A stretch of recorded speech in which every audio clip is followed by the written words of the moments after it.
Have you ever been like standing in line at a local cafe and you just want to order a simple black coffee? Oh, yeah, and they point you straight to a QR code. Exactly. They point you to the QR code. So you scan it, and suddenly you are prompted to download an entire app Just for coffee? just for a black coffee.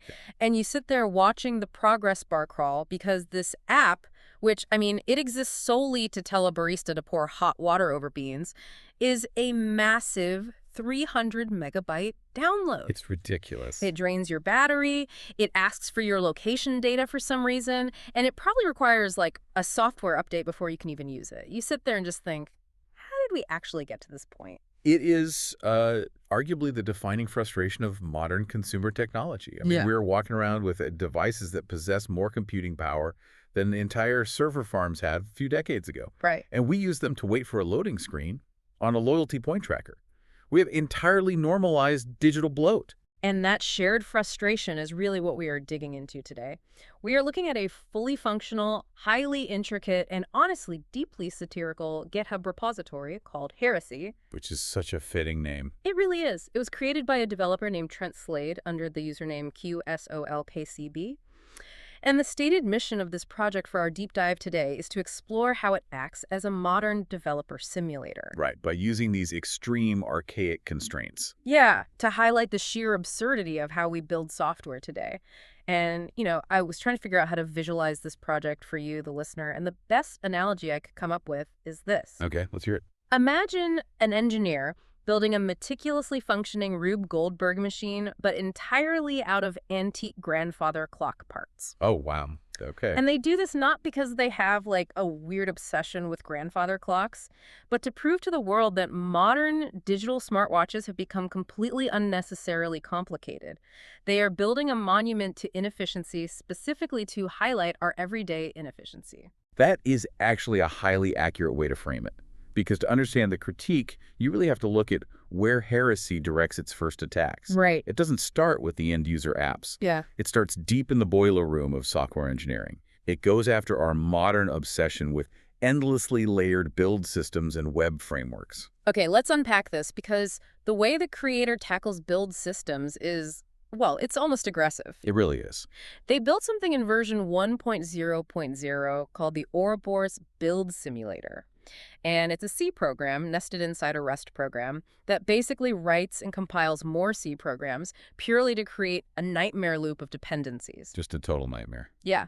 The documentation literally asks why anyone would settle for one build system when they can suffer through three at once. And, I mean, the Ouroboros is the mythological snake eating its own tail, right? Which is the perfect representation of how modern development feels. Today, a developer often downloads a tool that requires another tool to configure a third tool, all just to output a remarkably simple executable file. The satire here is pointing out that we spend more compute cycles building the environment to write the code than we do running the actual code itself. And then they escalate that idea beautifully in version 2.0.0 by taking a wildly popular modern web framework React and just shoving it inside a 1982 Commodore BASIC runtime environment. Which is just... Then they place that inside React again. And the creator's justification in the source material is that direct component creation, quote, lacked theological depth. That phrase, theological depth, that is the key there. We often treat our modern middleware and frameworks like religious dogmas, Oh, absolutely. A developer will say, we have to use React or we have to use Kubernetes without ever pausing to ask if the specific problem actually requires it. Right, like ordering a coffee. Exactly. So by forcing a modern web component to be reconstructed deterministically by a 1980s BASIC runtime, the creator proves that the underlying logic is incredibly simple, but we choose to bury it under massive layers of modern dogma. Which leads right into version 3.0.0 and how they handle cloud architecture. This was the part of the documentation that genuinely made me pause. The microservices. Yes. They took a standard, modern, cloud-native microservice request, so something like checking the status of that coffee order, and completely stripped away all the modern conveniences. Instead of returning a simple JSON data package, they route the request through this massive, archaic gauntlet. Right. They route into a simulated 80-column punch card deck. And it doesn't stop there. The request gets translated into an ancient IBM mainframe character encoding called EBCDIC. Oh, wow. Yeah, and then it drops into a COBOL fixed with record, hits a Fortran computed Goto statement, And this is my favorite part. If anything goes wrong, it ends in an Ada defense-grade panic protocol. We really should look at why those specific ancient technologies were selected for this gauntlet. I mean, COBOL and Fortran are the rigid, unforgiving languages of 1960s banking and mainframes. Right. And Ada was specifically designed for the military. Yeah. It is meant to govern the software in things like missiles and fighter jets. So intense. Yeah. So when a simple web form fails in this system, the Ada fault containment mechanism doesn't just log a normal 404 error on a server. It mechanically interprets a missing coffee order as a, quote, probable inertial guidance incident. Which is just hilarious. And the recovery process is just as absurd, right?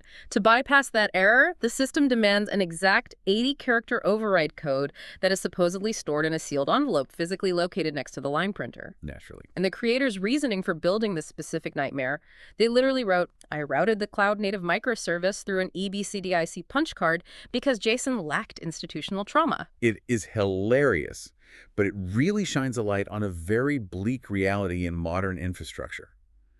Today, a simple request for a coffee order might bounce through a global load balancer into a container orchestration system, through a service mesh, trigger a serverless function, and then query like 3 different databases. It's exhausting just saying it. The creator is mathematically demonstrating that our so-called best practices in the cloud are functionally indistinguishable from the agonizing bureaucracy of processing physical punch cards in the 1960s. But, okay, here's the thing I keep getting stuck on with this. This entire enterprise stack, this complete absurd multi-language journey compiles down to exactly 31,659 bytes. Which is tiny. Right. That is utilizing just 8.59% of a standard 360 kilobyte floppy disk. So I have to push back a bit here.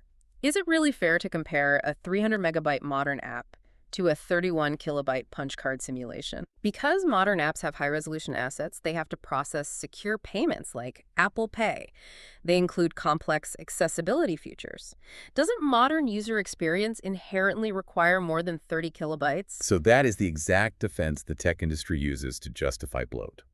But heresy dismantles it by forcing us to look at the actual payload. Yes, high-resolution images and secure payment tokens require some space. Right. But they do not require 300 megabytes. The vast majority of that modern app is not delivering value to you, the user. Then what is it? It is comprised of tracking scripts, telemetry data collection, massive generalized frameworks where, honestly, only 1% of the code is actually used. It's layers of abstraction meant to make the developer's life easier, not yours. So the developer's convenience is fundamentally being subsidized by my phone's battery life and storage space. Exactly. The creator proves mathematically that you can orchestrate complex logic, parse data, handle fatal errors, and return a validated result in just 31 kilobytes. When an app balloons to 300 megabytes for a simple task, the creator is entirely justified in claiming that it is no longer software. It is a hostage negotiation with a progress bar. A hostage negotiation with a progress bar. That is such a great line, and it perfectly bridges us into the next major theme of this project. Because in version 4.0.0, the focus shifts from mocking the code itself to mocking the specific psychology of the people writing it. The developers themselves. Exactly. The project evolves into a literal architecture budget tool designed to expose what they call résumé-driven development. This is where it goes from being a brilliant technical joke to a piercing organizational critique. You can feed this simulator a tiny, mundane product requirement, make your engineering choices, and watch the consequences unfold in real time. Yeah, the documentation gives a perfect case study for this. If you choose the restrained, pragmatic route to build a basic status app, the resulting software is 29 kilobytes with 0 runtime dependencies. Clean and simple. But if you choose the digital transformation route, where you establish a platform engineering function and utilize modern cloud patterns, the exact same functional requirement skyrockets to 163.1 megabytes and pulls in 12,245 dependencies. And what we really need to examine are the metrics this simulator tracks alongside that file size. It doesn't just calculate your monthly cloud cost, it calculates meetings generated and resume value. This feels a lot like going to a restaurant and watching a chef insist on using like liquid nitrogen and a high-powered laser to make you a peanut butter and jelly sandwich. Yes. They aren't doing it because it makes the sandwich taste better. They're doing it so they can put molecular gastronomy on their resume before they apply for their next job at a Michelin star restaurant. That is the exact mechanism of résumé-driven development. Mhm. Developers and software architects frequently choose the route with over 1,000 dependencies because building a massive Kubernetes service mesh looks incredibly impressive on a LinkedIn profile. Right, it looks like you did a lot of work. Exactly. Building a 29 kilobyte standalone script does not get you promoted, even if it was objectively the better, more efficient solution for the company and the user. The complexity is the product. Which explains their hostility toward modern databases in this simulator. In this system, the database is literally COBOL. It uses exactly 379 characters per record. And the creator states they did this because, in modern tech, quote, rows had become insufficiently rectangular. Love that phrase. But I need to stop you there because how does this actually work mechanically? How do you strictly enforce constraints on a flat text file without a massive modern database engine running in the background to validate everything? It's a great question because we are so conditioned to think we need a massive database engine just to store text. Heresy relies on immutable flat files, safeguarded by cryptographic checksums, specifically something called FNV1A corruption detection. Okay, what does that mean in plain English? Right, so think of it like sealing an envelope with a highly intricate wax seal. Mm. You write the data exactly 379 characters, put it in the envelope, and stamp it. Okay. The FNV1A checksum is that seal. If a piece of modern middleware tries to sneak in an extra character, or if a browser record is malformed, or the COBOL line escapes column 72, the wax seal visibly shatters. Oh, wow. The system immediately knows the data is corrupted and rejects it entirely. So it bypasses all the complex logic of a modern SQL database just by checking if the seal is broken. Precisely. It denies entry to object relational mappers, automated migrations, and venture-backed database control planes.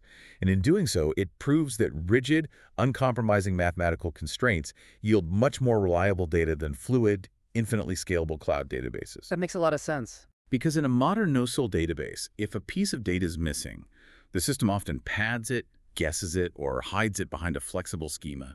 In this rigid COBOL ledger, values that were never stored remain honestly, permanently unknown. It forces the developer to be completely honest about their data gaps. And they summarize that whole philosophy in version 5.0, where they build an entire 1980s-style desktop environment, a Commodore 64 microkernel, in just 5,424 bytes. So small. And the dashboard just says in all caps, infrastructure is not a personality. It also says Nixos is the new declarative religion. It really drives home how much we wrap our professional identities in the complex tools we use. We really do. But all of this, the build systems, the microservices, the databases, it's all essentially prologue to the project's most ambitious target.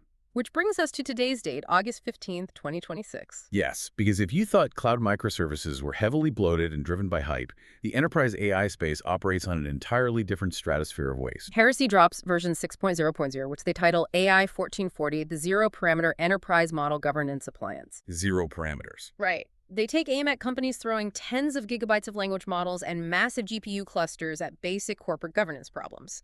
And their solution, exactly 1,474,560 bytes, fits perfectly on a standard 1.44 megabyte, 3.5-inch floppy disk. You have to picture the executive dashboard for this AI appliance because it completely mocks the vanity metrics of the modern tech industry.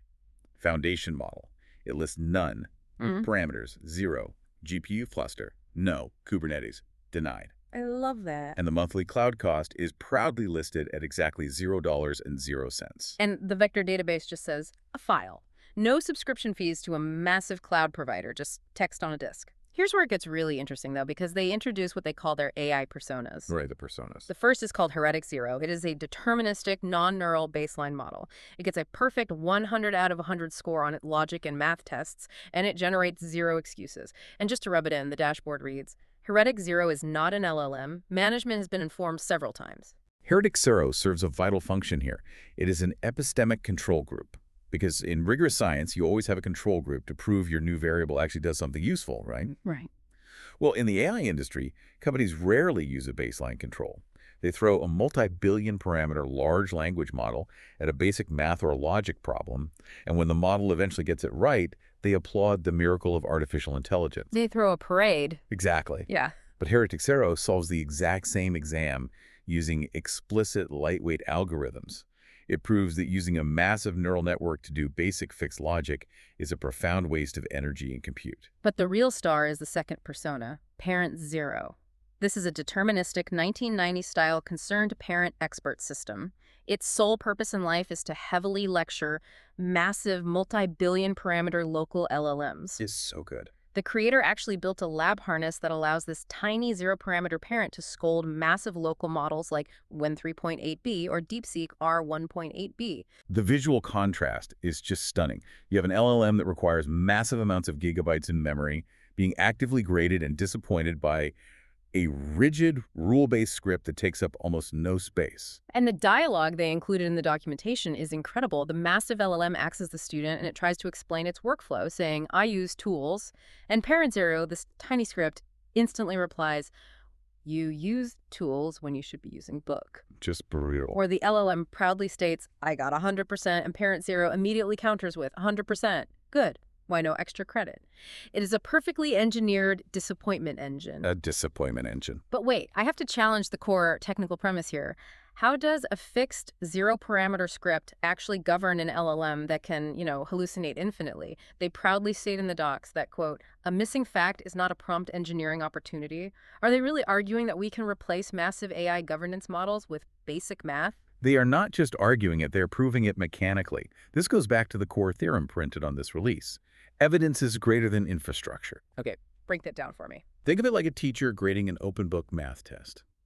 The massive AI is the student taking the test.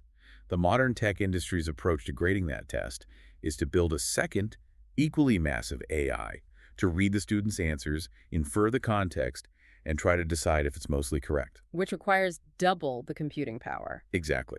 Heresy's approach is to just use a cryptographic SHA-256 hash as an answer key. If the massive AI's answer doesn't perfectly match the hash on the answer key, it fails instantly. No debate, no neural network required to evaluate it. It's just binary. It's right or it's wrong. Yes.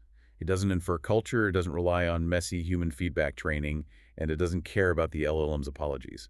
It relies purely on cryptographic hashes to prove a fundamental truth. So by putting the entire governance structure on a 1.44 megabyte floppy disk, they are exposing that the complexity of modern AI governance is largely a choice we make to satisfy investor expectations, not a strict technical necessity. Precisely. You do not need to spin up a server farm to verify a deterministic receipt. We are using incredibly expensive, resource-hungry infrastructure to solve problems that were already solved by basic mathematics 30 years ago. It is a profound reality check, delivered entirely on retro media, and that perfectly encapsulates the journey we've taken through this repository today. It really does. I mean, we've gone from recursive loops of C and Rust code eating themselves alive to React trapped inside Commodore BASIC just to prove a point about dogma. We've seen modern cloud microservices forced through the institutional trauma of EBCDIC Punch Cards, and finally, a zero-parameter AI judging massive language models from the safety of a floppy disk. It is a remarkable synthesis of satire and software engineering. Knowledge is truly most valuable when it is understood and applied, and the application here is ruthless critical thinking. In a world defined by absolute information overload and relentless marketing hype, Heresy stands as a mechanical proof that complexity is often a choice. We do not actually have to accept that a coffee app needs to be 300 megabytes. We do not have to accept that verifying data requires a venture-backed infrastructure platform. The ultimate takeaway from exploring this project is the urgent need for you, our listener, to reevaluate your digital diet. The next time you are forced to download a massive update for a completely simple tool, or a company claims you absolutely need an expensive enterprise AI subscription for a basic administrative task, remember the punch cards. Remember the $0 monthly cloud bill? Yes, and remember the creator's parting wisdom. Small is beautiful, bloat is unholy. The book did not require an API key. It really is about demanding better from the systems that dictate our daily routines. So, as you head out to grab your next coffee, or as you sit down at your desk to navigate the software you use for work, I want to leave you with a final, lingering question to mull over. Let's hear it. If a single developer can build a perfectly functional, completely offline, zero-dependency suite that exposes the absurdities of our entire trillion-dollar tech industry in just a few megabytes, are the endlessly complex digital tools we use every day actually empowering us, or are they just giving us an incredibly expensive excuse to stop thinking?